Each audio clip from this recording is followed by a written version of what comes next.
Ladies and gentlemen, I want to welcome you to an all-new edition of War Week Radio. Guys, I want to welcome you. Thank you for joining us this evening. This is our special post-fight Manny Pacquiao versus Jesse Vargas wrap-up featuring three-decade fight trainer, the one and only Mr. James Gogi. James, how are you doing this evening, sir? Hey, Joe. I'm doing good. Well, I tell you what. Now, you can tell me honestly, James. Did you pay to see this fight? Absolutely no. I had a good feeling it was going to be on Facebook, the live stream Box Nation. So that's why I watched it. Like 210,000 other people were.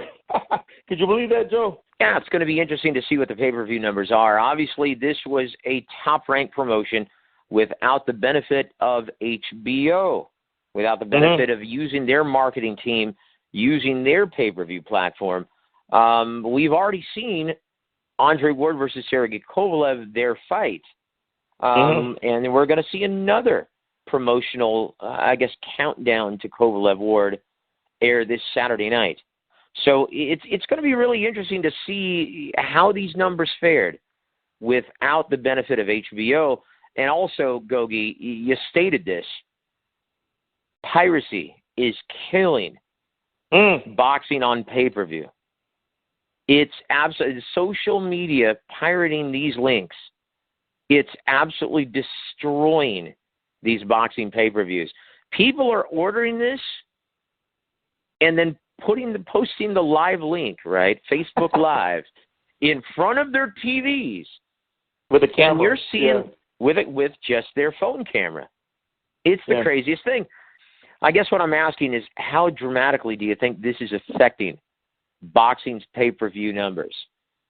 Oh, it's hurting it big time, because if people were saying, hey, why the heck do I got to watch a fight that they don't really they would like to see, but the hell no, they ain't going to pay for it. That's their attitude. They'll watch it, but they won't pay for it like me. That was my attitude. And they know they could get it free on Facebook Live, and everybody's sharing the link.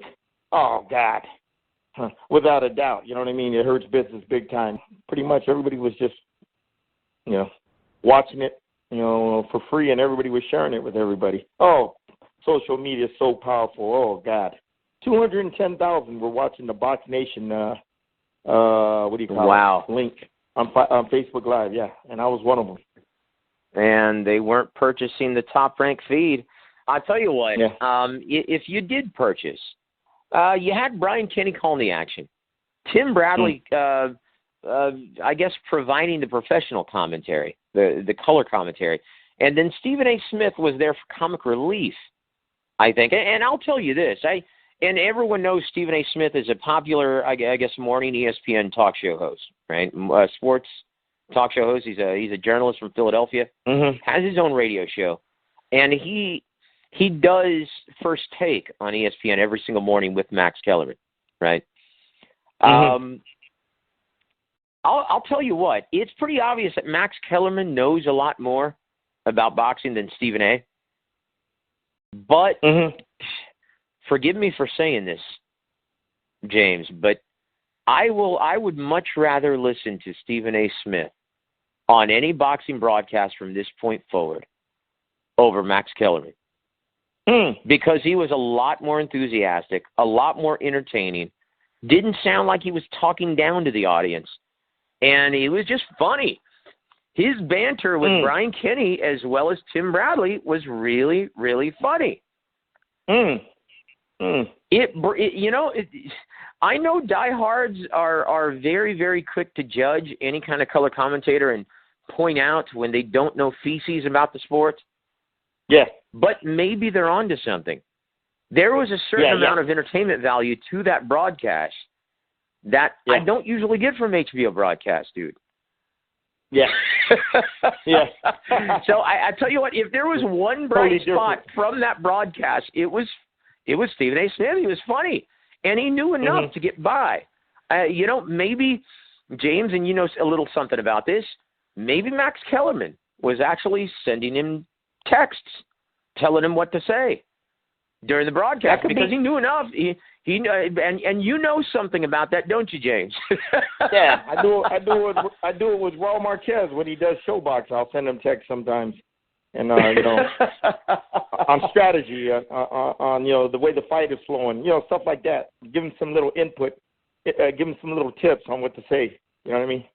Yeah, I do that with Raul Marquez. We text each other. Yeah. So that's why he's so good, man, on the air. Oh, I've been working with him since 2001, 15 years. So teaching him and about how to break down a fight. Break down fighters' strengths and weaknesses, strategies for victory. Stuff like that. Yeah, yeah. I pretty much coached him over the years, and plus the stuff he learned, and he added it to his repertoire. So. And I could see, I wouldn't be surprised if, Max Kellerman is, texting him information on, what to say during the fight and everything. Because this guy never did a boxing match before in my life. And you're going to tell me he knows what boxing is about? Okay? There ain't no way, Joe. No. The little nuances and the intricacies, nah, he ain't going to know. Nah, I won't be surprised. No. If somebody like Max was, giving him some, little input, some, texting him like I do Raul Marquez. Because it was, and that's the first thing that I thought of, because Stephen A. Smith did a more than adequate job. I thought it was very entertaining when he had to be, and he was knowledgeable when he had to be. They even had him in charge of scoring rounds, scoring the fight, and he wasn't that far off. So that's where Max Kellerman was texting him. Yeah, exactly. Give the round to this guy. Give the round to this guy. Exactly. And so that's, if there was any bright spot on that broadcast, it was Stephen A. Smith. He brought a certain amount of entertainment value to it. It was funny. And you really needed it during bouts with Zhao Shiming, which is a one-sided ass whooping, as well as the current WBO featherweight champion, right? Yeah, a fighter that you're really high on, right? Zhao? No, not Zhao Shiming. No, I'm talking about the current WBO featherweight champion, Gogi. Come on. Oscar Valdez. Okay, I thought Oscar Valdez from Mexico. Yeah, you were mentioning Zhao Shiming. I'm like, oh God. No. I'm saying during the Zhao Shiming and during the Oscar Valdez fights, you needed some entertainment value from the commentary panel because it was a one-sided ass whooping on both accounts. Both guys were pitted against fists, and it was very uneventful. Now obviously the two very entertaining bouts was Nonito Donaire losing his WBO super bantamweight title at 122 to Jesse Magdaleno from Las Vegas, Nevada. Congratulations to Jesse. Did a fine job. I thought he had a great strategy. I thought he looked very good, and he deserved to get the nod. Obviously, Nonito Donaire doesn't agree with that. I thought it was a very entertaining, competitive bout with a lot of close rounds, but I thought Jesse Magdaleno did a great job in being passive-aggressive and waiting for Nonito Donaire to get off first. He's never been an effective aggressor, and as soon as Nonito tried to actually put forth some offense, Jesse would counter him effectively. Actually, surprisingly, had the faster hands. The Sharpie seemed to be the sharper, more crisp, younger, spriteful fighter. Okay, so let's fast forward now to the main event of the evening. Manny Pacquiao wins a unanimous decision, which, one of the judges at ringside, I don't know what he was looking at, Gogi. Here are your scorecards at ringside. I actually scored the bout, and I thought I was being nice, James. I scored the bout 9 rounds to 3 in favor of Manny Pacquiao with a 2-point swing because of the knockdown early in the fight, right? And so here's the way the judges at ringside had it. 2 times, 118 to 109, twice, and then 114 to 113 from Judge Dave Moretti. Yeah. So in other words, he had it 6 rounds apiece and gave Pacquiao the victory by a slim margin because of the 2-point round and the knockdown early in the fight. That's it. Wow. That was a difference. Yeah. Yeah. Wow. So how did you score the fight, James? And did you pretty much agree with the 9 rounds to 3? I had him up probably by 4 rounds. You know, some of them rounds were real close, but I gave him the edge. They were competitive. Yeah. Yeah, they were close, but I gave him the edge because he was landing the harder, sharper counter punches and the more telling the more telling blows consistently. Now Vargas, he did hit him with some good right hands. Okay, especially going in past the 6th round, he started picking up the pace and he started making it a more competitive fight than it was.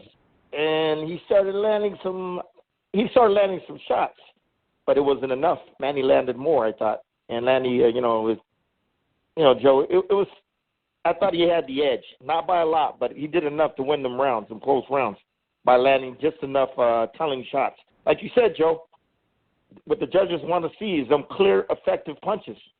And don't you think Manny, even though the rounds were close, don't you think Manny had landed the more clear, effective punches than Jesse Vargas in a lot of those rounds? I did. Absolutely. He, and guys, once again, the primary scoring criteria. I know whenever you hear Harold Letterman talk about the scoring criteria on HBO, he always says clean, effective punching, effective aggressiveness, and ring generalship. Yeah. And he says it in that order, right? But what he doesn't really state is that your primary judging criteria is and always will be clean, effective, and consequential punching. That's what carries the round. That's what decides who carries the round. And if you can't determine from clean, effective, and consequential punching who carries the round, then you slide down to the secondary judging criteria, which is effective aggression or ring generalship. But they are not on equal sledding as clean, effective, and consequential punching. So at the end of the day, guys, that's what carries the round.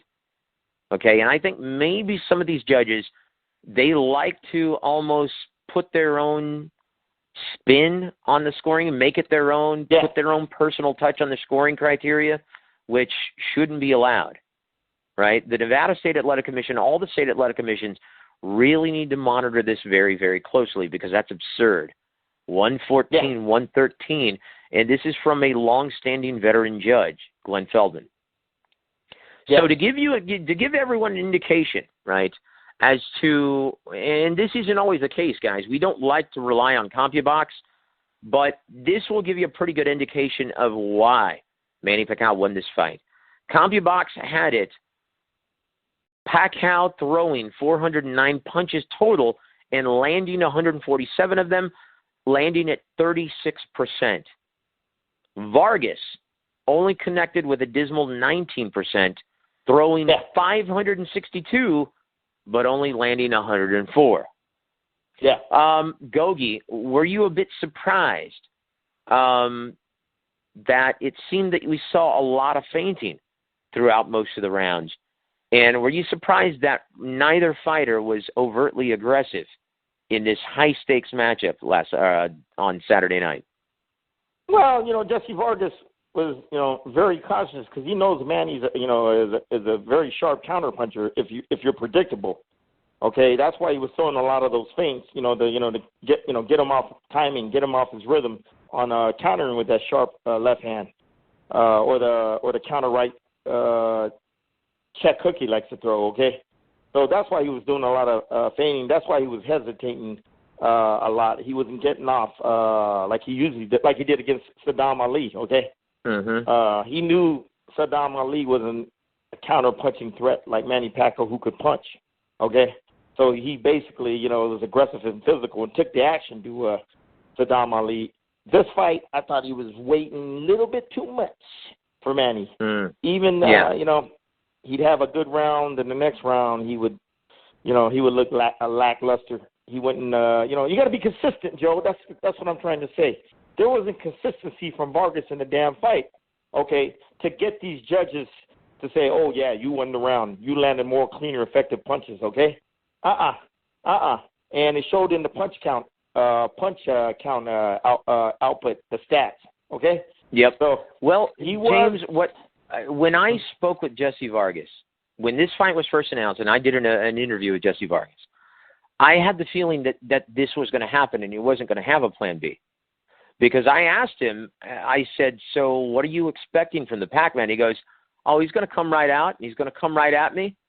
I already know it. He's going to come forward like he always does. And I said, well, are you prepared if Manny Pacquiao becomes the matador like he did against Brandon Rios, like he did passive-aggressively against Tim Bradley, in which he didn't take the bait. He didn't just fearlessly recklessly come forward. He was very, very intelligent. And he told me this, and I thought was quite surprising. He said, well, Pacquiao only fights one way. He can only be the aggressive fighter. No, he doesn't. And I said, I was thinking, wow, if he truly believes this, he is not going to win this fight. So with that said, yeah, I wasn't surprised to see Jesse not take the lead and to just try and wait on the Pacman. Now, there's just something interesting, Gogi, and I really want to get your opinion on this because there seemed to be a kind of mixed bag of opinions about this. Obviously, we saw Manny Pacquiao against Tim Bradley, be a little more tentative, pick and choose his shots, be a little more intelligent, not just recklessly go forward, always anticipating, and he was always weary of the counter because Bradley's a very, very exceptional counterpuncher.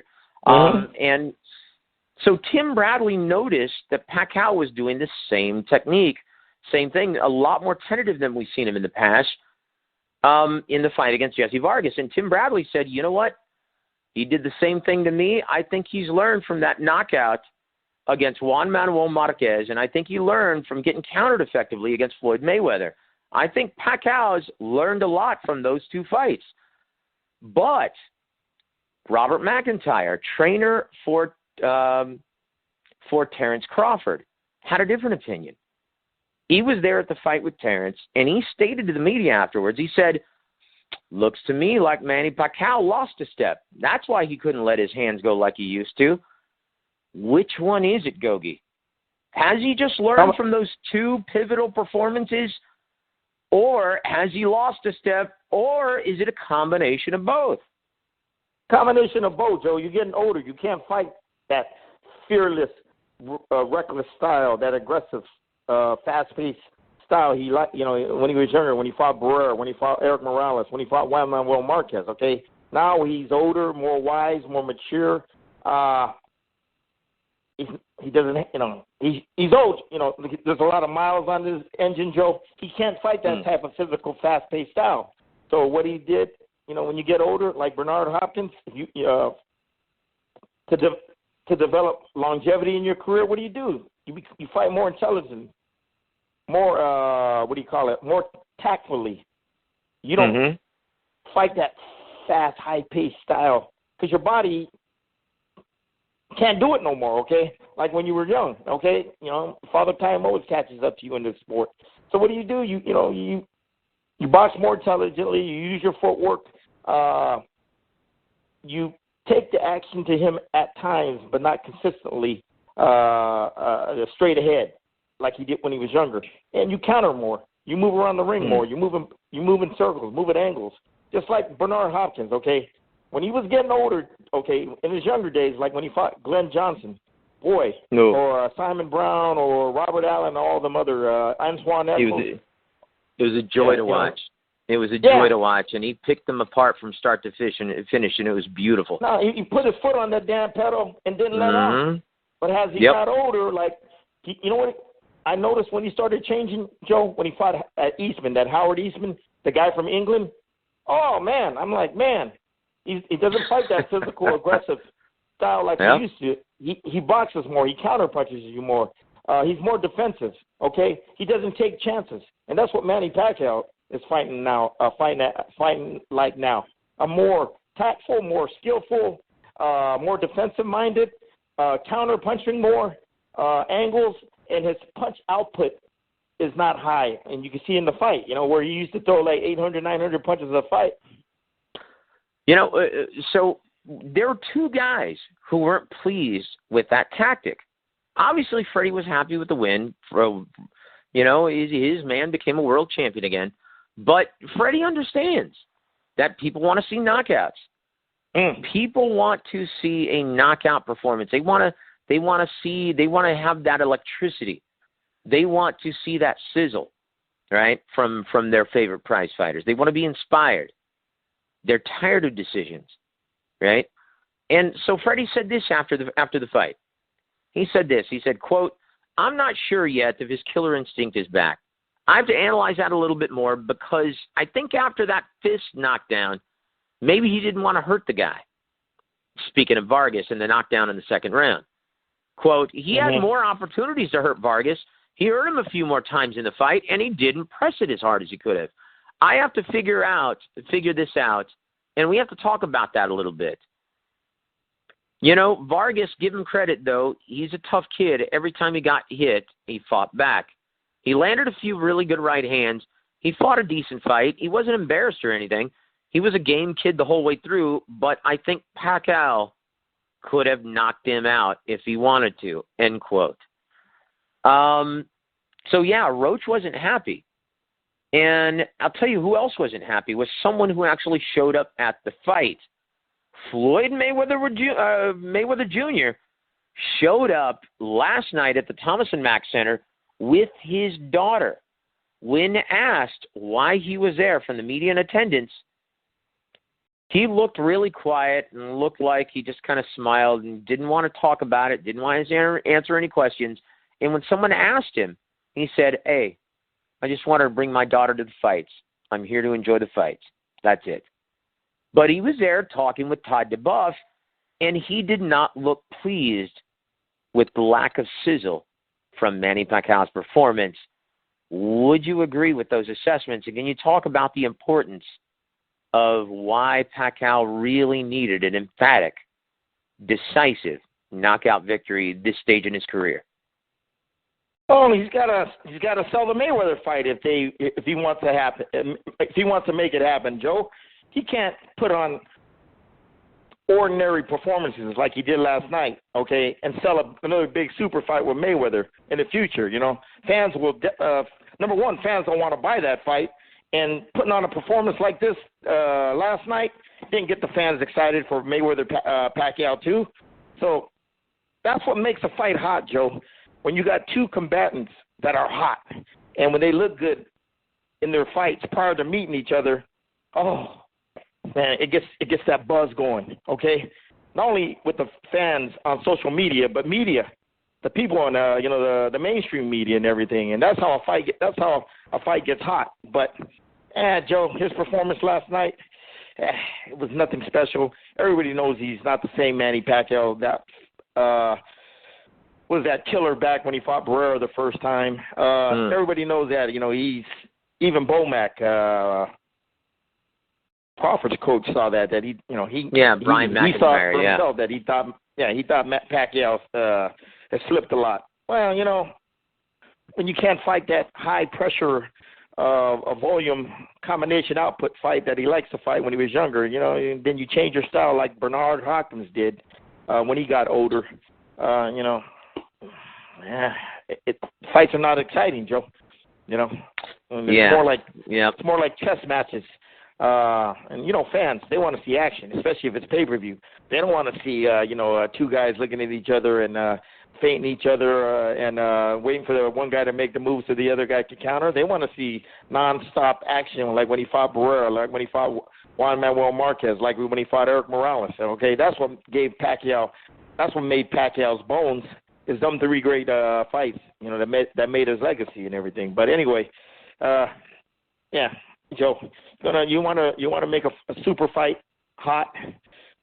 Hey, both, Pacquiao had to do his job, and he did his job in winning. But winning ain't good enough when you're trying to build a rematch with Mayweather.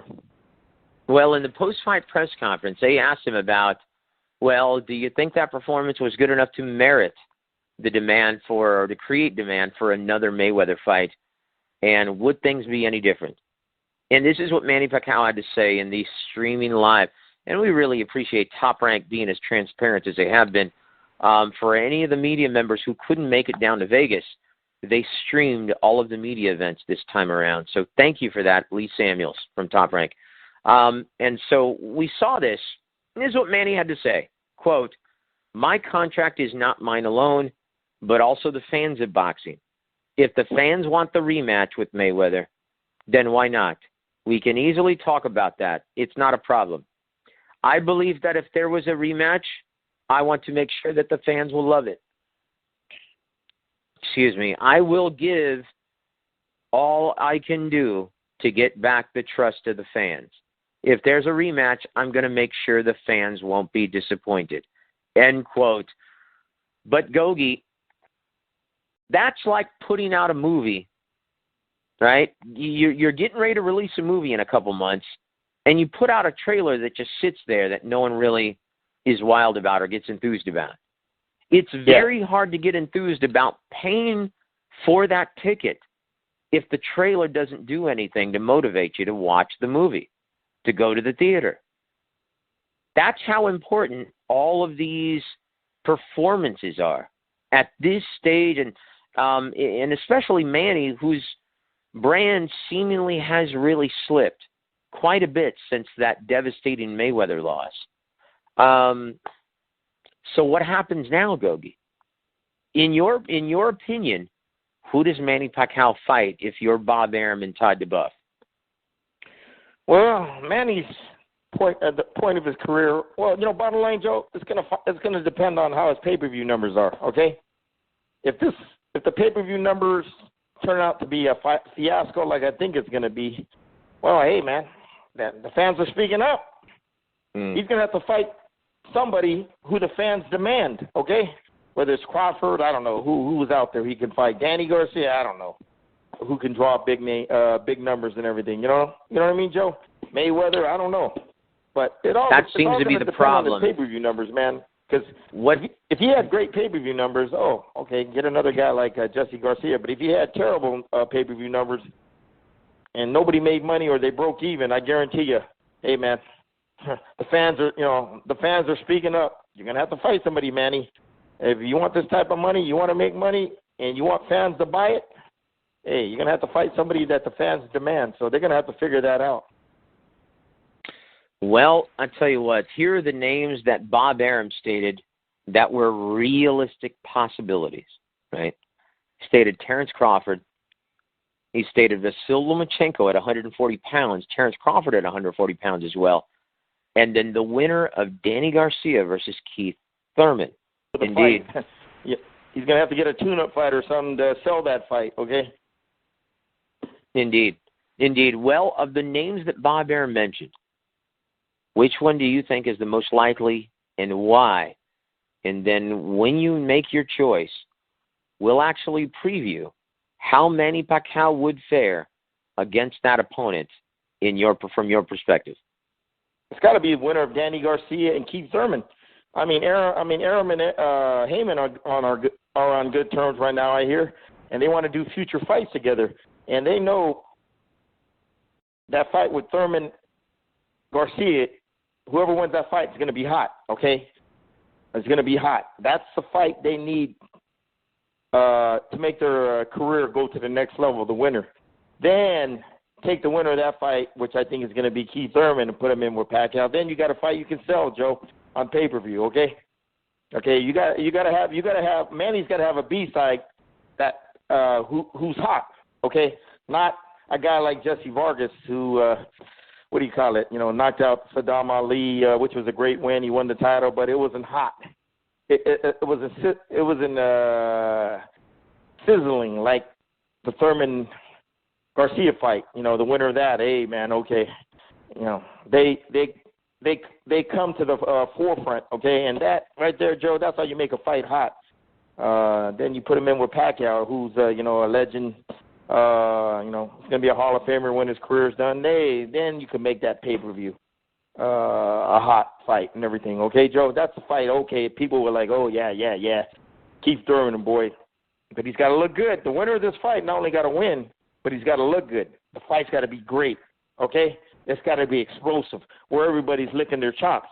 Then Arum can sell that fight with Pacquiao, okay? If, If Pacquiao wants that fight, if Freddie wants that fight, and his advisor, Michael Kantz, okay? Absolutely. That's how you get a fight, a good pay-per-view hot, Joe. You know. You're right absolutely now, right. Pacquiao's the name, okay? He don't need You're to get absolutely, hot, okay? You're these absolutely two guys right, Gogi. Gotta get hot. If I could interject, Gogi, you're absolutely right. And it's going to be contingent on Bob Arum's decision is going to be completely contingent on these big fights coming up. The 26th, you've got Vasyl Lomachenko versus Nicholas Walters. Okay, his candidacy is going to be completely contingent on his performance. Can he win, and can he look impressive, raising his stock among the boxing community, right? And then you've got December 10th. Now we're looking at Terrence Crawford in Omaha, Nebraska, once again, taking on John Molina Jr. Can he look impressive against John Molina Jr.?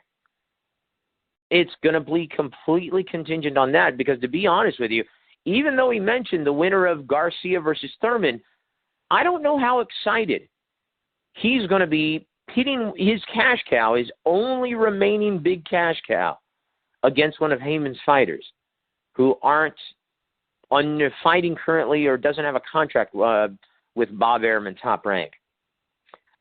Your final thoughts on this, Gogi, before we start talking about how he fares against Terrence Crawford and if Freddie allows that fight or wants that fight for his guy.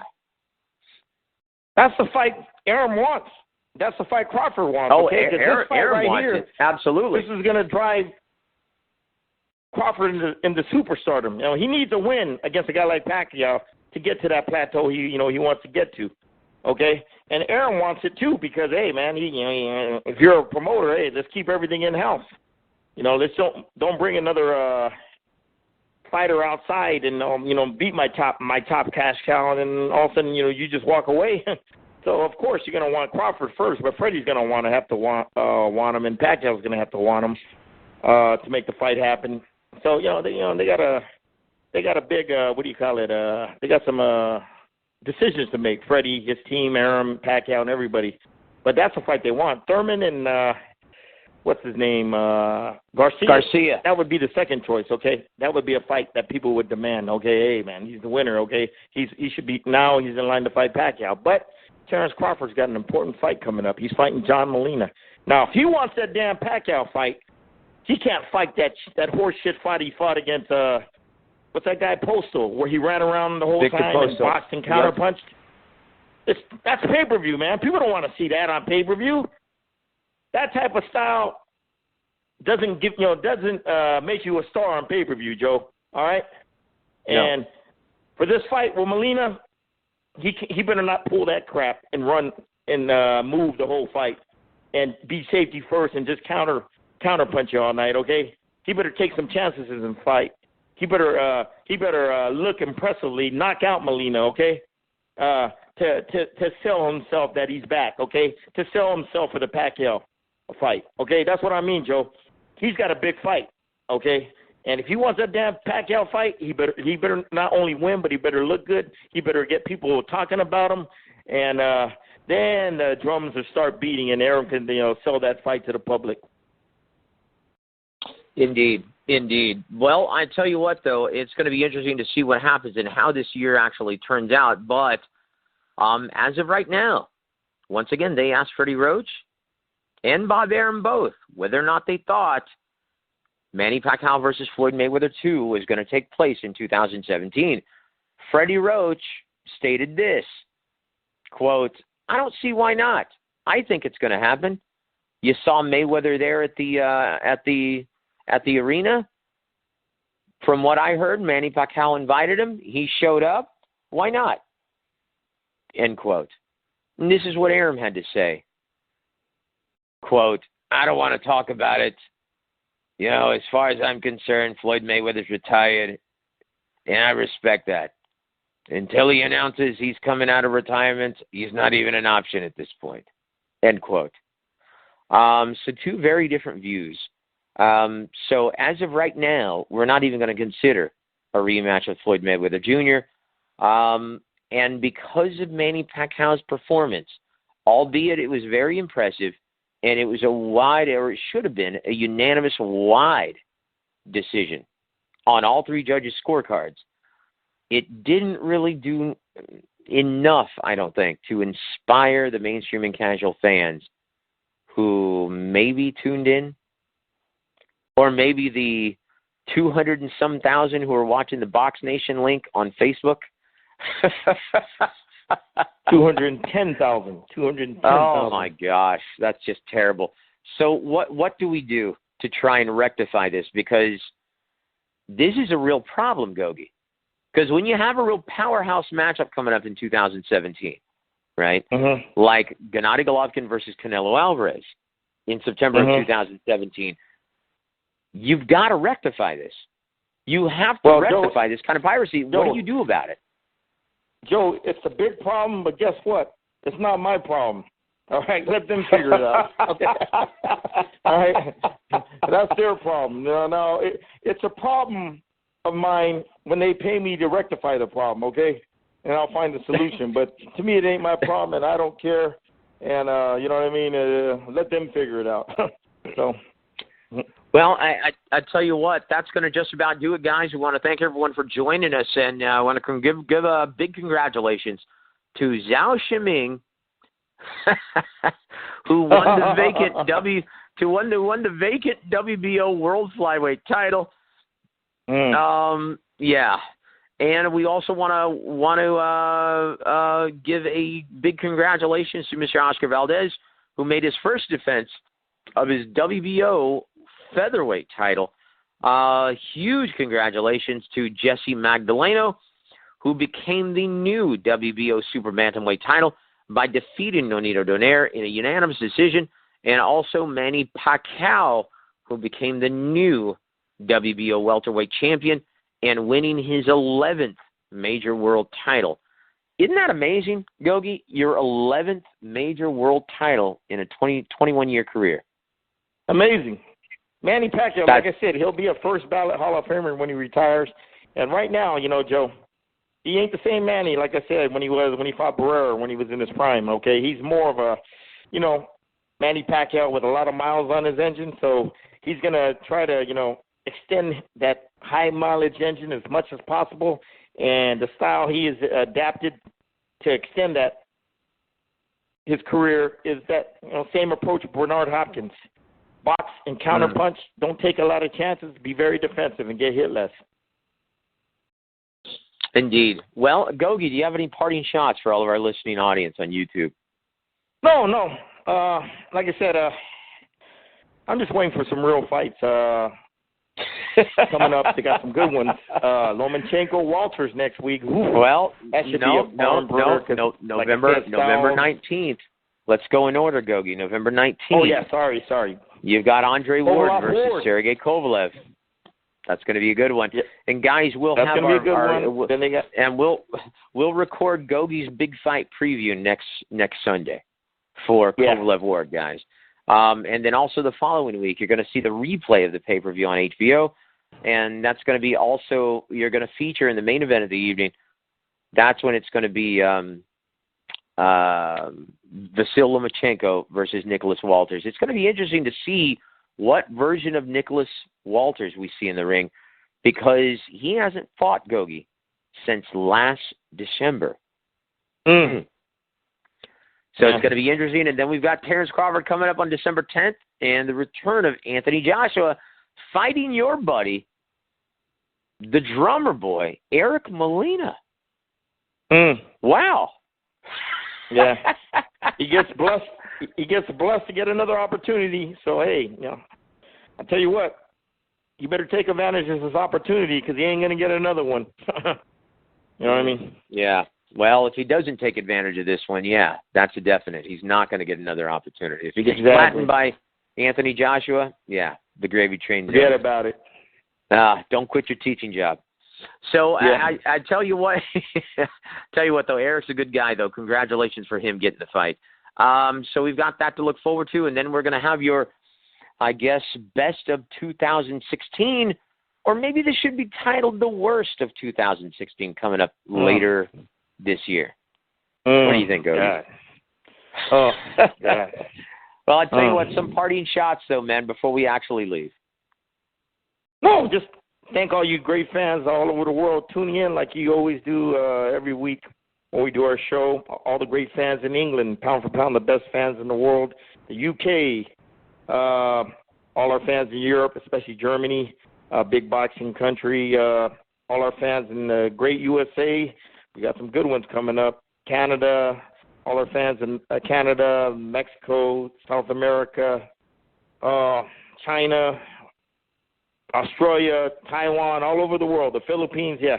Thank you, all you great fans, for tuning in. And like I said, got some good fights coming up here in America, to end a rather dismal 2016, the worst I've ever seen in boxing. That's right, guys. Huge thank you to 3-decade fight trainer, Mr. James Gogi. And, guys, you're listening to War Week Radio, now going to be featured on YouTube. So thank you so much, guys, for tuning in.